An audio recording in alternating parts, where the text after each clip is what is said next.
Wabarakatuh. Mau izin memperkenalkan diri, nama Muzidin Abdul Azan, kelas Meteorologi 4B, NPT 112200051. Hari ini berkesempatan untuk menjelaskan materi yang berkaitan dengan meteorologi tropis dengan dosen pengampu yaitu Bapak Dr.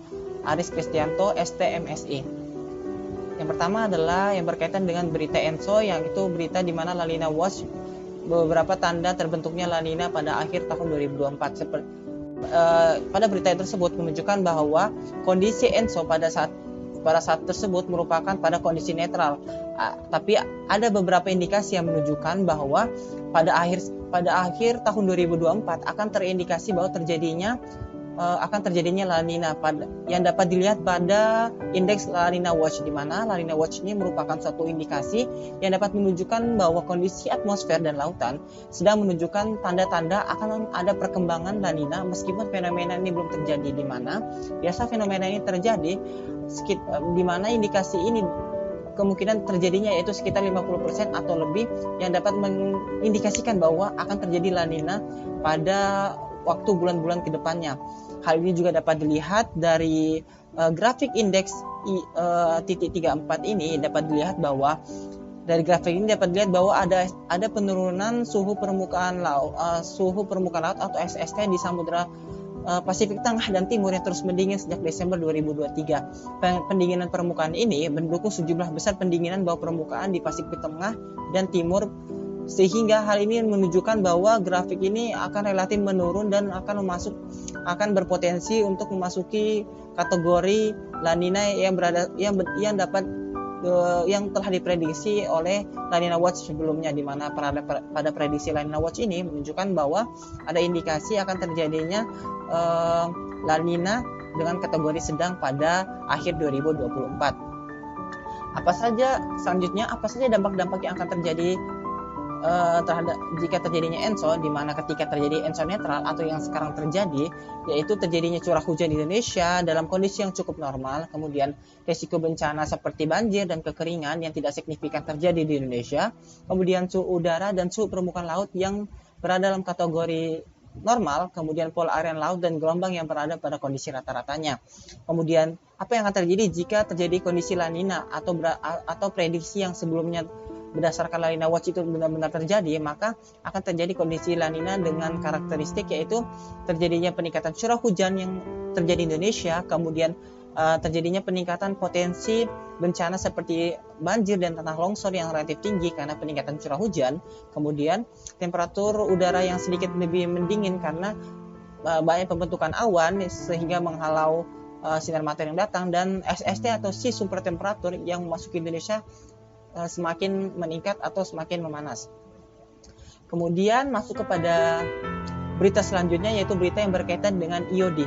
Sebelumnya, apa itu IOD? IOD adalah dapat didefinisikan sebagai perbedaan suhu permukaan laut antara Samudra Hindia tropis bagian timur dan juga bagian barat. Fase negatif itu biasa ditandai dengan peningkatan curah hujan di Indonesia, dan fase positif itu biasa ditandai dengan musim kemarau atau pengurangan curah hujan di Indonesia. Berdasarkan berita IOD tersebut, IOD pada saat ini adalah berada pada kondisi netral, di mana pada 2 minggu terakhir indeks IOD itu berada pada range netral, yaitu sekitar 0,4 derajat sampai minus 0,4 derajat. Akan tetapi pada 7 minggu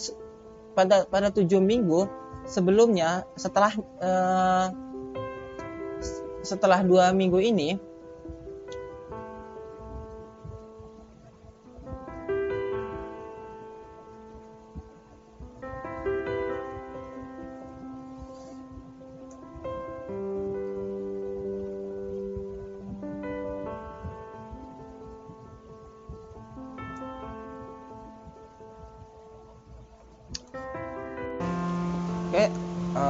kondisi lagi. Ini merupakan berita yang berkaitan dengan indeks IOD, di mana di Polmod pada saat kondisi sekarang ini yaitu berada pada kondisi netral, yaitu dalam 2 minggu terakhir indeks IOD berada dalam ambang netral, yaitu sekitar di antara 0,4 sampai minus 4 derajat Celcius, yang menunjukkan bahwa dalam kondisi netral. Akan tetapi beberapa sebelum masuk ke dunia netral atau berada 7 minggu yang lalu, indeks IOD itu pada ambang batas, yaitu pada IOD positif, yaitu 0,4 derajat Celcius. IOD dikatakan IOD positif ketika masuk ke Indonesia, selain berdasarkan ketika indeks IOD itu berada di atas 0,4 derajat, dia itu harus terjadi selama minimal 8 minggu secara berturut-turut. Akan tetapi pada kondisi ini tidak terjadi kejadian IOD secara 8 minggu berturut-turut, tetapi hanya terjadi selama 7 minggu berturut-turut. Hal ini yang menunjukkan bahwa tidak terjadi IOD positif pada wilayah di Samudra Hindia. Apa saja dampak yang ditimbulkan dari IOD? Seperti yang telah saya sebutkan sebelumnya, fase IOD itu ketika memasuki fase negatif biasanya ditandai dengan peningkatan curah hujan di wilayah Indonesia, sedangkan pada kondisi positif itu dapat mengindikasikan terjadi pengurangan curah hujan atau musim kemarau di wilayah Indonesia. Ini adalah grafik dari nilai indeks IOD itu sendiri, di mana nilai indeks IOD dikatakan positif ketika itu bernilai lebih dari 0,4 derajat dan dikatakan negatif jika berada di minus 0,4 derajat, di bawahnya minus 0,4 derajat. Kemudian kita masuk ke berita selanjutnya, yaitu berkaitan dengan equatorial wave. Apa itu equatorial wave? Equatorial wave merupakan suatu osilasi atau gangguan gelombang yang terjadi di atmosfer atau lautan yang terjadi di sekitar daerah ekuator. Gelombang ini ditandai dengan peningkatan karakteristik simetris sekitar garis ekuator, di mana garis Coriolis sangat lemah tetapi masih mempengaruhi dinamika gelombang. Jadi wilayah ini terjadi di ekuator dan ada pengaruh-pengaruh gaya Coriolis walaupun sangat minim, dan gelombang ini merupakan gelombang yang hasil interaksi dari atmosfer dan lautan. Equatorial wave ini dapat dibagi menjadi 3, yaitu Kelvin wave, Rossby wave, dan juga mixed Rossby gravity wave. Pada gambar di sini merupakan gambar dari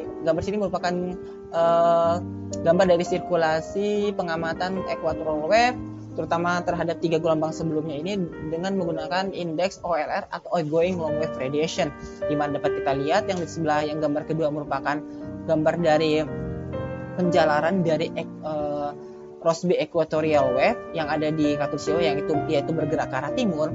Kemudian ada Kelvin wave yang bergerak ke arah sebelumnya kalau yang Rossby equatorial ini bergerak ke arah barat, kemudian yang Kelvin wave ini bergerak ke arah timur, dan yang mix Rossby gravity ini bergerak ke arah barat.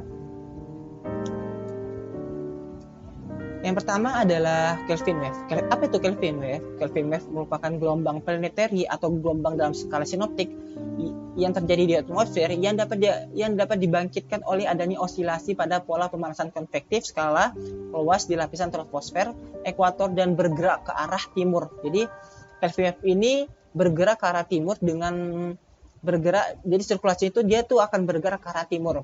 Gelombang Kelvin ini dapat digambarkan dengan periode osilasi 6-7 hari dengan kecepatan yaitu 12 sampai 25 mm per sekon.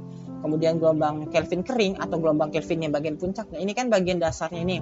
Ini ada di bagian atmosfer bagian bawah. Kalau yang gelombang Kelvin kering ini adalah ketika dia berada di stratosfer bawah. Jadi kan dia seperti osilasi ya.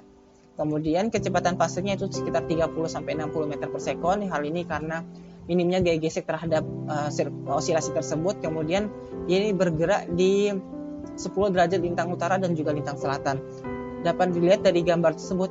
Gambar tersebut merupakan penjabaran dari teori tentang equatorial wave yang bergerak ke arah timur. Dari rumus ini juga kita dapat lihat bahwa equatorial wave ini memiliki rumus yaitu akar G per H, di mana G ada percepatan gravitasi dan H itu adalah ketinggian dari Rossby wave ini terjadi, di mana nilai dari C ini bernilai positif yang dapat mengindikasikan bahwa gelombang ini bergerak ke arah sumbu X positif atau bergerak ke arah timur.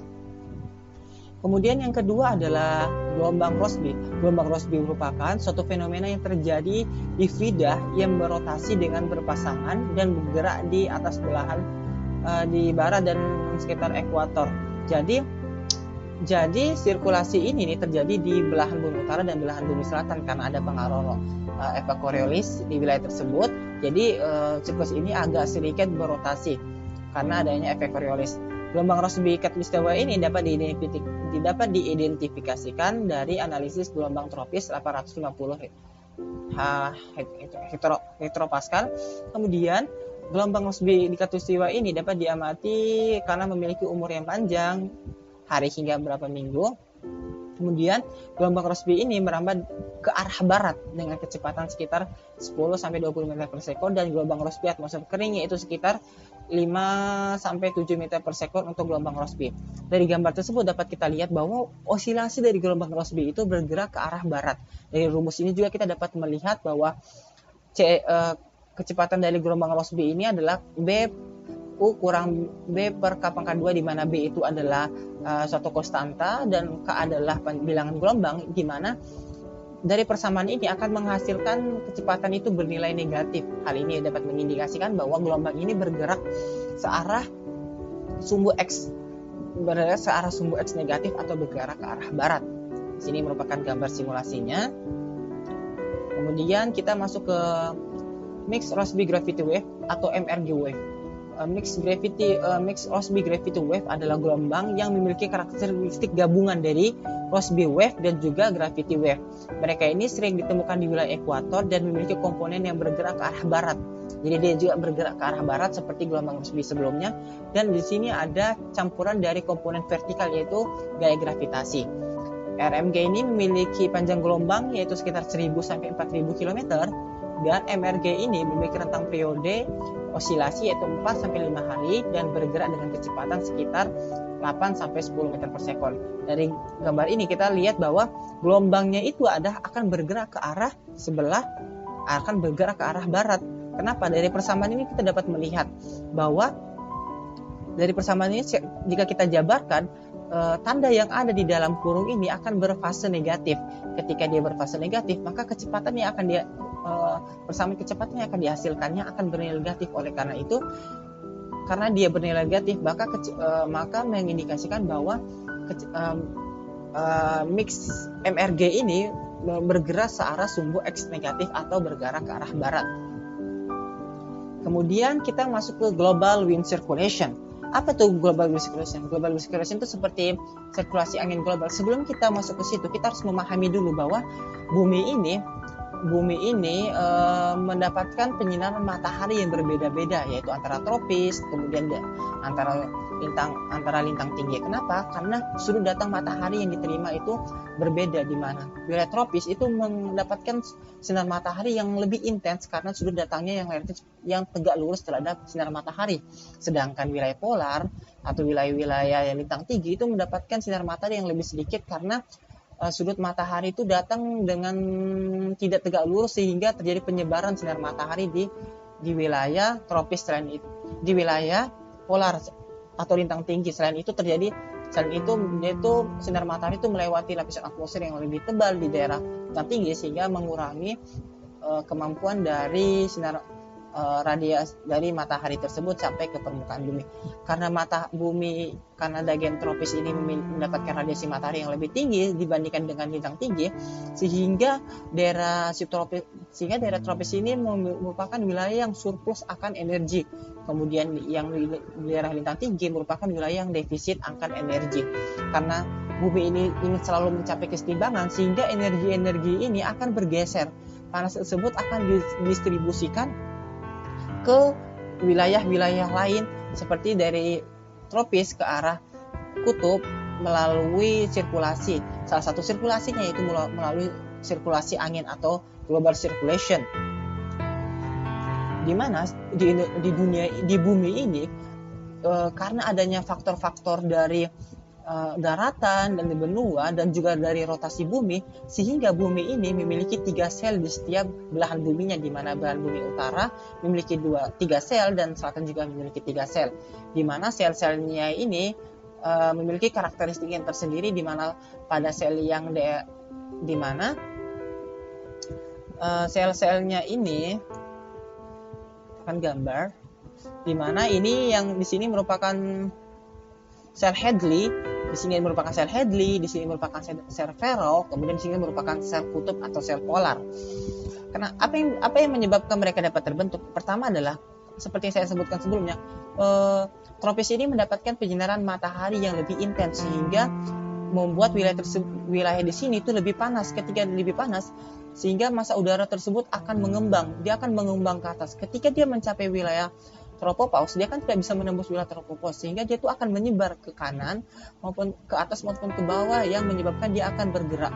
Ketika dia bergerak, dia itu akan mendingin. Ketika dia mendingin, massa udara tersebut akan mendingin. Ketika dia mendingin, dia akan memiliki massa jenis yang lebih berat, sehingga dia akan turun. Dia akan turun pada sekitar lintang 30 derajat. Lintang 30 derajat ini merupakan lintang yang disebut dengan lintang tekanan tinggi. Seperti yang saya sebutkan sebelumnya, kan di sini kan ada kekosongan massa udara tuh, gara-gara massa udara tersebut bergerak ke atas. Oleh karena itu, tadi kan di sini kan dia akan bergerak turun, kemudian karena di sini juga wilayah tekanan tinggi, massa udara dari sini itu akan bergerak untuk mengisi kekosongan yang ada di wilayah tropis. Sirkulasi yang ada di dalam sini merupakan sirkulasi yang disebut dengan Hadley cell. Sirkulasi tersebut merupakan yang disebut dengan sirkulasi Hadley cell, di mana wilayah ini merupakan wilayah yang terdampak di Indonesia, di mana pada wilayah pertemuan ini atau wilayah yang pertemuan antara sel Hadley bagian utara dan selatan ini akan membentuk yang namanya ITTZ atau konvergensi antartropik, yang ditandai dengan pembentukan awan-awan yang masif di daerah sini. Di daerah 0 derajat ini juga merupakan disebut juga daerah tekanan rendah, karena di daerah sini massa udara itu akan mengembang ke atas kan, jadi disebut tekanan rendah, sedangkan pada ketinggian 30 derajat ini disebut tekanan tinggi.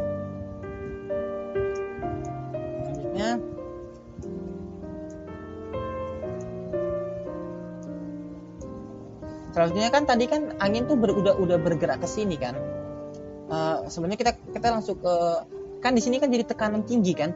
Tekanan tinggi ini kan jadi kan angin kan ada yang bergerak ke arah tropis, kemudian juga ada angin yang akan bergerak ke arah atasnya atau bergerak ke relatif utara maupun ke selatan. Angin ini akan bergerak terus, dia akan bergerak, dan ada angin yang berasal dari wilayah kutub. Kan kutub ini kan sangat dingin kan, sangat dingin berarti tekanannya sangat tinggi, jadi angin itu akan bergerak dari kutub. Ketika dia bergerak ke arah kutub, dia itu akan bertemu dengan angin yang tadi bergerak dari lintang 30 derajat.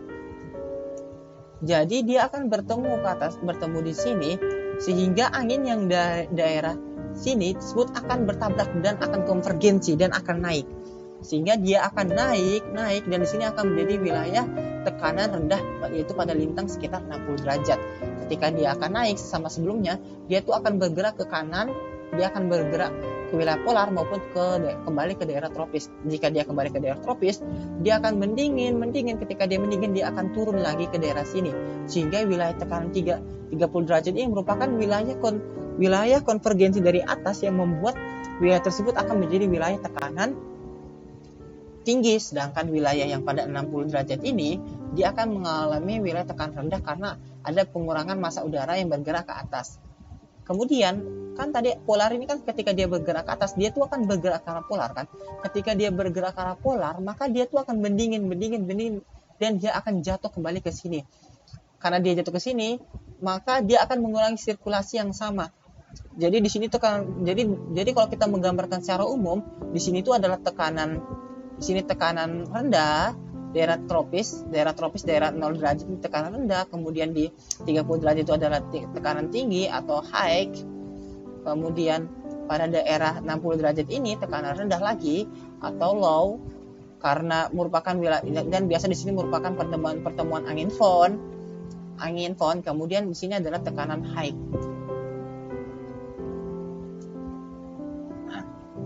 Oke. Seperti yang kita ketahui, jadi yang pada gambar warna merah ini merupakan sirkulasi dari siklus Hadley yang terjadi antara lintang 30 sampai 0 derajat. Kemudian pada 30 derajat sampai 60 derajat ini merupakan sirkulasi Ferrel. Kemudian pada 60 sampai 90 merupakan sirkulasi dari polar. Di mana pergerakan ini, terutama pada pergerakan angin pada permukaan seperti yang bagian bawah sini, kemudian bawah sini, kemudian bawah sini, itu kan menggerakkan angin permukaan ya. Tapi sebelum itu kita harus mengetahui dulu hukum Buys-Ballot. Apa itu hukum Buys-Ballot? Hukum Buys-Ballot itu menyatakan bahwa angin akan bergerak dari daerah tekanan tinggi menuju daerah tekanan rendah. Selain itu, angin itu karena ada efek Coriolis, angin itu akan bergerak ke kanan di belahan bumi utara dan akan bergerak ke kiri di belahan bumi selatan, dari mana angin datang, dari dari angin dari asal angin itu bergerak. Jadi gini, kan tadi kan daerah 30 derajat ini kan daerah 30 derajat ini kan termasuk high ya, high. Di sini low, di sini high, di sini low. Jadi angin itu kan akan bergerak dari lintang 30 derajat itu. Dia akan bergerak ketika di belahan bumi utara, dia itu akan bergerak ke kanan. Ketika di belahan bumi selatan, dia akan bergerak ke kiri. Jadi ketika di belahan bumi utara, angin yang bergerak dari 30 derajat ke 0 derajat itu disebut dengan trade wind atau angin pasat ya. Angin pasat atau angin pasat tenggara karena dia berasal dari tenggara. Kemudian kalau misalnya dari angin pasat timur laut. Kemudian kalau misalnya di belahan bumi selatan disebut angin pasat atau trade wind dari tenggara. Kemudian kan dari 30 derajat ini kan tekanan tinggi juga kan. Angin itu akan bergerak dari 30 bergerak ke 60. Karena dia di belahan bumi dia bergerak ke kanan, kemudian dari belahan bumi selatan dia juga bergerak ke kiri, maka dia tuh angin itu seolah-olah berasal dari barat sehingga disebut angin westerlies atau angin baratan. Kemudian dari polar, kan polar ini tekanan tingginya kan, jadi angin itu bergerak dari polar kemudian bergerak ke 60 derajat. Karena dia berada di bumi utara dia akan bergerak ke kanan, kemudian ketika di belahan bumi selatan dia akan bergerak ke kiri, maka angin itu seolah-olah berasal dari timur sehingga disebut sebagai angin timuran atau angin easterlies. Kemudian gambar dari sirkulasi angin global yang ada El Nino. Apa sih El Nino itu? El Nino adalah fenomena interanual atau fenomena yang terjadi di dalam satu tahun atau interanual, pokoknya dia tuh di dalam satu tahun yang terjadi di beberapa bulan yang ditandai dengan pemanasan signifikan suhu permukaan laut di daerah Pasifik Tengah dan juga Pasifik Timur Ekuator, di mana anomali ini dapat diukur dari peningkatan SFT di wilayah tersebut, di mana dapat kita lihat dari gambar tersebut. Jadi kondisi El Nino itu terjadi ketika adanya peningkatan peningkatan suhu super temperatur atau suhu permukaan laut di wilayah Pasifik Tengah dan juga Pasifik bagian Timur Ekuator. Hal ini membuat wilayah Indonesia itu kering karena wilayah tersebut tidak mendapatkan pemanasan yang cukup sehingga untuk pertumbuhan awan. Jadi awan itu bertumbuh di atas SST yang lebih panas. Hal itu membuat wilayah tersebut menjadi wilayah yang sangat potensial untuk terjadinya hujan. Fenomena ENSO ini dapat ditandai dengan adanya pengurangan angin pasat, di mana angin pasat itu kan bergerak ke arah barat kan, angin pasat itu akan bergerak ke arah barat kan. Ketika terjadi ENSO, angin pasat itu tidak relatif bergerak ke barat karena ada penghalang. Jadi ini kan ENSO kan sebenarnya bergerak ke arah timur kan. Dia ini akan bergerak ke arah timur sehingga membuat angin pasat itu akan relatif lebih, jadi membuat angin pasat itu efeknya lebih minim sehingga bahkan membuat angin pasat itu tidak akan melambat karena adanya fenomena El Nino. Kemudian perlemahan dikaitkan dengan meluasnya suhu permukaan laut hangat. Jadi ada perluasan hangat suhu permukaan laut yang hangat ya, atau SST di wilayah Pasifik Tengah ataupun Pasifik Barat, dan di wilayah Indonesia ini relatif lebih dingin. Kemudian Indonesia mengalami peningkatan risiko kekeringan. Kenapa? Karena kan wilayah-wilayah konveksi itu kan terjadi di wilayah yang memiliki SST yang tinggi, sehingga wilayah Indonesia kan mengalami wilayah yang tekanan tinggi ya. Jadi mengalami tekanan tinggi, jadi dia tuh tidak ada awan-awan konvektif yang tumbuh, jadi menghambat pertumbuhan awan konvektif sehingga membuat Indonesia ini mengalami penurunan curah hujan dan menyebabkan kekeringan. Kemudian termoklim yang melandai. Hal ini terjadi kenapa? Karena sebenarnya pada kondisi normal kan SST yang panas itu kan berada di sekitar Indonesia, jadi membuat termoklin atau wilayah yang memiliki perbedaan suhu yang drastis itu curam kan antara Indonesia. Jadi di wilayah Indonesia itu dia lebih dalam, kemudian di wilayah Pasifik Ekuator ini dia lebih dangkal. Tetapi ketika terjadi El Nino, kolom air panas itu kan bergerak dari Indonesia kemudian bergerak ke Pasifik Tengah dan Timur kan. Jadi termoklin itu akan relatif landai seperti yang sebelumnya di Indonesia, dia bergerak ke arah samudra Pasifik Tengah dan Timur sehingga membuat termoklinnya akan relatif landai. Kemudian kita masuk ke fenomena La Nina. La Nina ini merupakan seperti osilasi ya, seperti kapelan dari El Nino. Jadi La Nina dan Lino ini akan saling berkaitan dan akan saling bergantian pada periode tertentu dengan karakteristik yang berbeda-beda. Di mana La Nina ini adalah fenomena yang ditandai dengan pendinginan suhu permukaan laut di Pasifik bagian timur dan juga tengah Pasifik ekuator, di mana kalau misalnya El Nino itu ditandai dengan peningkatan SST di wilayah Pasifik tengah dan timur, kalau La Nina ini ditandai dengan pendinginan SST di Pasifik tengah dan timur Pasifik ekuator. Dapat dilihat bahwa gambar ini menunjukkan bahwa ini terjadi peningkatan pendinginan di wilayah Pasifik tengah dan Pasifik ekuator, tetapi di wilayah Indonesia malah SST-nya semakin panas atau semakin tinggi dan semakin bergerak ke wilayah Indonesia, sehingga membuat pertumbuhan awan itu akan terjadi di Indonesia. Dan juga wilayah-wilayah yang dingin, SST-nya dingin, itu menjadi wilayah yang pendinginannya sangat rendah atau curah hujannya rendah karena tidak ada awan-awan konvektif itu minim terjadi. Jadi wilayah-wilayah konvergensi itu ada terjadi di wilayah Indonesia karena SST-nya panas. Kemudian indikasi dari El Nino ini dapat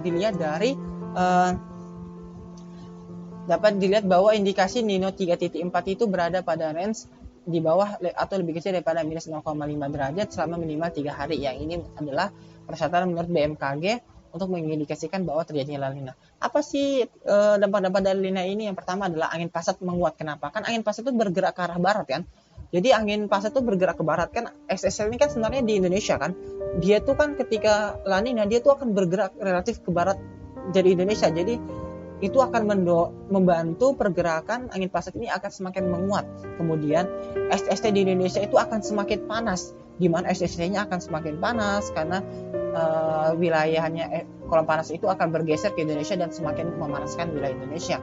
Kemudian Indonesia mengalami peningkatan curah hujan karena wilayah SST yang panas ini dapat membuat potensi curah hujan di Indonesia semakin tinggi. Kemudian termoklin semakin dalam atau curam. Kan pada kondisi netral kan termoklin Indonesia sudah dalam kan. Pada kondisi La Nina ada peningkatan SST di wilayah Indonesia sehingga termoklin itu akan semakin curam dan semakin dalam antara Indonesia dengan wilayah Pasifik Tengah dan Pasifik Timur. Kemudian masuk ke ENSO. ENSO itu atau El Nino Southern Oscillation. ENSO itu merupakan fenomena yang melibatkan interaksi kompleks antara lautan dan atmosfer di Pasifik tropis, di mana La Nina dan El Nino yang sebelumnya merupakan fase ekstrim dari sirkulasi ENSO, di mana di antara mereka itu ada fase negatifnya atau fase netral. ENSO positif itu biasanya ENI positif itu menunjukkan indikasi bahwa terjadinya El Nino yang ditandai dengan SST di wilayah Nino 3.4 yang menunjukkan anomali positif, yaitu yang biasanya nilai itu berada plus 0,5 derajat selama 3 bulan berturut-turut, minimal selama 3 bulan berturut-turut. Kemudian ENSO negatif itu menunjukkan fase La Nina di mana ditandai dengan SST di wilayah 3.4 yang menunjukkan anomali negatif dengan nilai yang kurang, yaitu yang lebih kecil daripada minus 0,5 derajat selama periode seminimal mungkin 3 bulan secara berturut-turut. Jadi El Nino atau Southern Oscillation salah satu indikasi yang dapat digunakan yaitu menggunakan wilayah Nino 3.4. Kenapa wilayah Nino 3.4? Karena wilayah ini merupakan wilayah rata-rata yang dapat menggambarkan kondisi SST atau kondisi masuk ke fenomena Median Julian Oscillation atau MJO. MJO itu merupakan satu fenomena osilasi antara lautan dan atmosfer yang terjadi di dalam tropis dalam skala waktu internasional. Jadi dalam skala internasional, jadi dia tuh osilasi dapat terjadi selama beberapa minggu, beberapa bulan di dalam satu bulan. Dan di dalam satu atau kurang dari satu musim, di mana osilasi ini merupakan osilasi yang bergerak ke arah timur tropis. Osilasi ini sebenarnya dibagi menjadi dua, yaitu komponen atmosfer dan juga komponen samudera, di mana pada komponen atmosfer jadi osilasi MJO ini terjadi selama 30-60 hari dengan kecepatan 5 mm per sekon. Selain itu, komponen atmosfer ini juga dapat dilihat dari tekanan permukaan, kekuatan angin atau divergensi, atau juga berasal dapat dilihat dari OLR atau outgoing long wave radiation. Kalau dari komponen samudra, waktu osilasinya sekitar 60-75 hari. Kenapa lebih lama? Karena fluida di laut air itu kan lebih terbatas pergerakannya. Kemudian Kalau komponen samudera juga dapat diukur dari suhu permukaan laut atau SST, kedalaman lapisan campuran atau termoklin, dan juga fluks panas laten permukaan. Jadi MGO ini sebenarnya dia tuh akan lebih fokus kepada atmosfer. Jadi kita ini biasa lebih fokus pada atmosfernya, yaitu di mana oscilasinya sekitar 30 sampai 60 hari. Jadi fenomena MGO ini dapat terjadi sekitar 30 sampai 60 hari. Kenapa kita lebih fokus ke arah atmosfernya? Karena kan yang membuat curah hujan kan sebenarnya hujannya kan sebenarnya dipengaruhi oleh atmosfer ya, pergerakan curah hujannya. Makanya kita relatif mengamati pada wilayah komponen atmosfer. Kemudian fase MGO itu ada 8. Jadi fase MGO ini ada 8. Dia ini pergerakannya ini relatif berada di tropis, Samudra Hindia dan juga Samudra Pasifik. Di mana Indonesia sendiri itu sebenarnya berada pada fase ketiga, keempat, kelima, dan keenam. Keenam ini biasa daerah Indonesia Timur, daerah Papua yang bagian daerah timurnya. Kemudian MGO itu dapat dikatakan kita dapat mengindikasikan bahwa terjadi fase aktif MGO itu dari apa? Dari adanya fenomena enhancing rainfall dan suppressed rainfall. Jadi enhancing rainfall itu adalah atau peningkatan konvektif, dan juga suppressed rainfall itu adalah penekanan konvektif. Jadi enhancing rainfall dan suppressed rainfall ini adalah suatu fenomena yang saling berhubungan dan saling terjadi satu sama lain. Di mana enhancing rainfall ini singkatnya merupakan di mana wilayah-wilayah tersebut merupakan wilayah-wilayah konvergensi angin, sehingga membuat awan-awan konvektif itu dapat tumbuh dengan baik, sehingga wilayah-wilayah tersebut akan mendapatkan curah hujan yang lebih melimpah dan juga lebih banyak. Sedangkan suppressed rainfall atau penekanan awan konvektif, jadi dia tuh wilayah-wilayah divergensi ya, angin permukaan, jadi membuat awan-awan konvektif itu sulit untuk tumbuh. Jadi curah hujan di daerah suppressed rainfall ini akan relatif lebih sedikit jika dibandingkan dengan enhancing rainfall. Jadi fenomena MGO ini dapat dilihat dari adanya enhancing dan suppressed rainfall yang saling bergantian, atau peningkatan curah hujan dan juga penurunan curah hujan yang saling bergantian. Dari gambar ini kita dapat lihat bahwa hijau ini atau biru merupakan gambar peningkatan curah hujan, kemudian yang coklat ini merupakan gambar dari penurunan curah hujan, di mana kita lihat bahwa mereka ini saling bergantian. Pertama, sebelum misalnya satu wilayah ini mendapatkan peningkatan curah hujan, beberapa minggu ke depannya dia akan mendapati pengurangan curah hujan. Jadi mereka saling bergantian terus menerus, yang dapat mengindikasikan bahwa terjadinya MGO atau Medium Julian Oscillation. Yang kemudian fenomena yang lainnya adalah IOD atau Indian Ocean Dipole Mood. IOD atau adalah dapat didefinisikan sebagai interaksi atmosfer dan lautan yang terjadi di Samudra Hindia ekuatorial bagian timur dan bagian barat. Kan kalau ENSO itu kan seperti El Nino Southern Oscillation kan dia tuh terjadi di Pasifik. Kalau misalnya IOD terjadi di Samudra Hindia, yaitu pada yang diukur adalah Samudra Hindia bagian barat dan juga Samudra Hindia bagian timur, yaitu mengukur tentang SPL atau sea surface temperature di wilayah Asia, Afrika Timur dan juga pantai barat Sumatera. IOD ini dikarakteristikan dengan anomali ya sudah sebelumnya.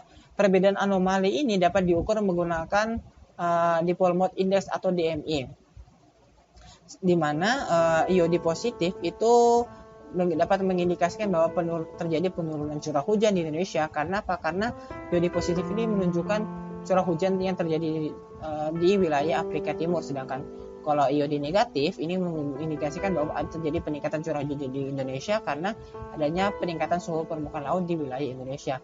Jadi IOD positif itu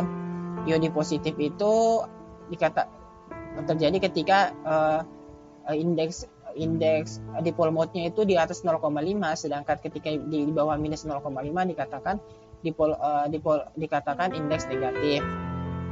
Indeks dari UNPM ini dapat mengindikasikan bahwa dapat digunakan untuk mengindikasikan pergerakan dari angin dari sirkulasi monsun yang bergerak dari Pasifik Utara atau bergerak dari wilayah Asia.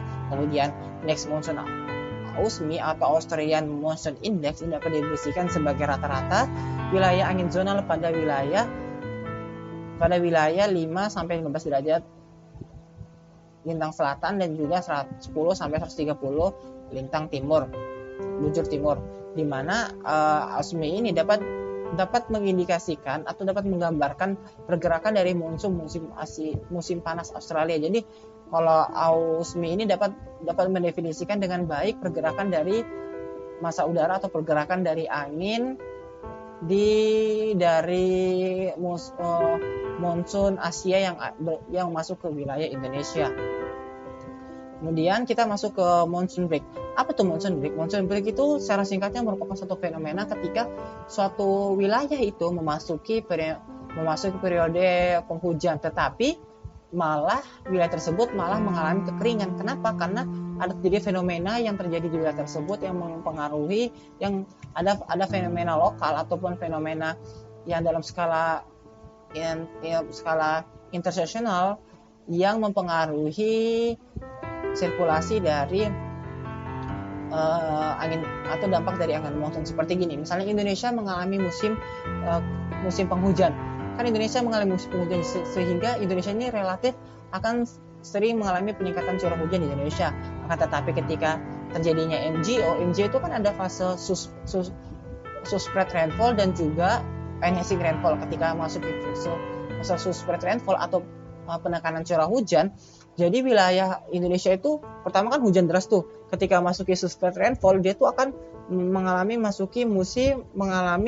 wilayah tersebut akan mengalami penurunan curah hujan karena adanya fase spread rainfall yang terjadi ketika fase MGO. Jadi itulah yang disebut dengan monsoon break. Jadi kayak pengaruh monsoon itu akan hilang beberapa saat karena ada fenomena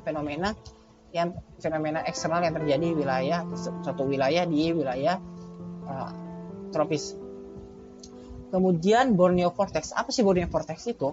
Borneo Vortex adalah sirkulasi angin tertutup yang tampak secara jelas di Laut Cina Selatan, ekuator, dan benua maritim bagian barat pesisir Pulau Kalimantan. Jadi Borneo Vortex itu merupakan suatu sirkulasi angin yang berbentuk seperti siklonik ya, yang terjadi di daerah dekat tropis. Kenapa ini dapat terjadi? Karena adanya angin monsun Asia yang bergerak dari wilayah utara kemudian bergerak ke selatan. Kenapa dapat terjadi hal ini? Karena adanya beberapa faktor, seperti karena adanya faktor topografi dan juga faktor-faktor topografi dan juga faktor-faktor gaya geser terhadap permukaan yang membuat angin itu akan terbelokkan atau membentuk seperti sirkulasi eddy atau membuat suatu wilayah virkositas yang membuat bergerak seperti wilayah siklonik di wilayah dari daerah barat Borneo ya. Dimana ini juga dapat dikasihkan dengan musim monsun timur laut, di mana masa udara itu kan akan bergeraknya dari Asia ke daerah selatan. Sehingga wilayah ini juga biasa ditandai dengan peningkatan curah hujan di daerah Borneo Vortex ini. Kemudian adanya konveksi angin permukaan di wilayah tropis yang terjadi karena ada penumpukan massa udara di daerah lingkaran tersebut, daerah lingkaran Borneo Vortex, sehingga membuat wilayah tersebut merupakan wilayah yang berpotensi atau wilayah yang memiliki intensitas curah hujan. Jadi wilayah ini Borneo Vortex ini juga dapat meningkatkan potensi curah hujan di suatu wilayah, terutama di wilayah Kalimantan yang terdampak terhadap fenomena Borneo Vortex. Kemudian ada cold surge. Cold surge itu adalah suatu fenomena meteorologis di mana aliran udara itu, angin udara yang dingin dan cepat dan kuat itu bergerak dari tekanan tinggi di wilayah belahan bumi utara, terutama di daerah kontinen di daerah Asia kontinen pada fenomena musim dingin. Ketika musim dingin terjadi, dia kan wilayah Asia itu kan yang bagian atas, terutama di bagian benua di bagian kontinennya kan, itu kan akan memiliki tekanan yang tinggi ya. Ketika mengalami tekanan tinggi dan juga memasuki musim dingin, jadi tekanan tinggi itu jadi akan membuat angin itu akan bergerak dari wilayah tersebut dan bergerak ke arah selatan, dan dia itu akan membawa massa udara yang dingin dan juga kering dari wilayah utara itu akan memasuki wilayah ke selatan dan juga akan bergerak ke arah dan akan melalui wilayah Indonesia. Dan ketika dia kemudian yang selanjutnya adalah cross equatorial northerly surge atau change atau cross equatorial northerly surge adalah fenomena meteorologis berupa aliran dingin permukaan yang berasal dari Laut Cina Selatan dengan sangat kuat dan melintasi ekuator. Jadi change ini adalah skala kecil lagi yang dapat ditimbulkan dari efek cold surge. Cold surge tadi kan panjang kan, dari wilayah Asia Utara kemudian masuk ke Indonesia, itu kan relatif panjang kan siklusnya. tetapi change ini dipersempit lagi ukurannya menjadi kotak seperti warna hitam ini. Jadi change ini berkaitan erat dengan peningkatan rata-rata curah hujan di beberapa wilayah Indonesia yang membedakan change dengan gelombang dingin biasanya. Kemudian ini akan mempengaruhi konveksi. Jadi kan angin itu bergerak dari atas kemudian masuk ke wilayah Indonesia. Ini kan dia akan memasuki wilayah-wilayah yang mendapatkan penyinaran matahari yang tinggi. Selain itu angin ini kan bergerak dari wilayah yang mendapatkan kelembapan yang banyak kan, sehingga wilayah-wilayah tersebut merupakan wilayah yang berpotensi untuk terjadi peningkatan curah hujan. Selain itu juga karena ada konvergensi angin atau wilayah-wilayah kelokan angin yang dapat menyebabkan terjadi peningkatan curah hujan karena ada penumpukan massa udara di wilayah tersebut. Kemudian kita masuk ke materi selanjutnya yaitu berkaitan dengan prediksi MGO. Jadi MGO itu dapat diprediksi dengan banyak cara. Salah satu cara yang digunakan untuk memprediksi MGO yaitu menggunakan RMM atau Real Time Multivariate, di mana RRM ini dapat diidentifikasi yaitu dengan cara dapat diidentifikasi atau dianalisis dengan menggunakan metode Empirical Orthogonal Function atau QOFS. Dengan parameter yang digunakan yaitu angin zonal 850 dan juga angin zonal 200 serta outgoing long wave radiation atau OLR, di mana RM ini dibagi menjadi dua kategori yaitu RM1 dan RMM2, di mana RRM1 ini yaitu mengukur variasi longitudinal atau arah timur baratan dan juga RRM2 ini mengukur variasi meridional atau utara selatan, barat timur dan utara selatan. Parameter yang digunakan dalam pengukuran prediksi MGO ini seperti yang telah disebutkan yaitu parameter U850 dan U250 atau angin zonal 850 pada ketinggian angin permukaan dan juga pada U200 yaitu pada ketinggian angin lapisan atas. Hal ini digunakan untuk melihat wilayah-wilayah konvergensi dan juga divergensi angin yang mempengaruhi proses pembentukan awan-awan selama MGO. Jadi kan angin 850 itu kan angin permukaan ya, angin dasar ya, di mana wilayah tersebut merupakan wilayah yang relatif berkaitan dengan ketinggian dasar awan, sedangkan U250 itu kan merupakan ketinggian di mana awan konvektif, awan CB, awan cumulonimbus yang gede itu akan habis. Jadi 850 itu adalah dasar ketinggian awan CB, kemudian 200 itu merupakan ketinggian awan-awan seperti awan-awan konvektif, seperti awan cumulonimbus itu akan hilang. Apa fungsi dari ini? Jadi kita untuk melihat arah angin zonal, untuk melihat adanya wilayah-wilayah konvergensi atau tabrakan dan juga divergensi, di mana hal ini dapat menunjukkan tipe-tipe awan yang dapat terjadi di wilayah tersebut. Seperti ketika di wilayah 850 terjadi angin konvergensi, hal itu dapat mengindikasikan bahwa terjadinya tabrakan angin yang dapat mengindikasikan akan terbentuknya awan-awan konvektif. Tetapi untuk mengoreksi apakah awan konvektif itu tumbuh dengan baik sehingga dapat menyebabkan curah hujan dan menghalangi sinar matahari, kita dapat melihat ketinggian angin di U200 untuk melihat apakah ada aliran divergensi pada lapisan tersebut, untuk memvalidasi bahwa ternyata awan yang terbentuk itu merupakan awan-awan CB yang tinggi yang dapat diindikasikan dengan adanya aliran divergensi di daerah 200. Tapi apa jika cuma di daerah 850 itu ada aliran konvergensi, tetapi di atasnya di 200 itu tidak ada aliran divergensi, yang menunjukkan bahwa awan-awan yang konvektif terbentuk itu awan-awan konvektif yang tidak skala menengah atau kecil, yang tidak mencapai sampai kategori CB atau cumulonimbus. Kemudian parameter OR atau outgoing long wave radiation, di mana OR ini digunakan untuk melihat radiasi gelombang panjang yang dapat dipancarkan bumi ke atmosfer, di mana awan ini kan bertindak sebagai penghalang OR. Jadi ketika OR ini bernilai kecil, itu mengindikasikan bahwa terjadi pertumbuhan awan yang masif di daerah atmosfer, karena gelombang panjang itu tidak bisa menembus ke wilayah atmosfer, tidak bisa menembus keluar dari atmosfer. Sebaiknya ketika OR itu bernilai tinggi atau besar, hal ini mengindikasikan bahwa kondisi atmosfer dalam keadaan stabil atau pertumbuhan awan itu sangat minim, sehingga gelombang panjang dari bumi itu dapat tembus melewati atmosfer bumi. Dan ini merupakan gambar dari tabel untuk mengamati perkembangan dan pengamatan terhadap MGO itu sendiri, di mana semakin 1, 2, 3, 4, 5, 6, dan 7 sampai 8 merupakan gambar dari wilayah regional-regionalnya, sedang di mana wilayah Indonesia itu sendiri berada pada regional 3, 4, 5 atau maritim kontinen, dan juga sedikit di wilayah 6. Sekian dari saya, kurang lebihnya mohon maaf. Wassalamualaikum warahmatullahi wabarakatuh.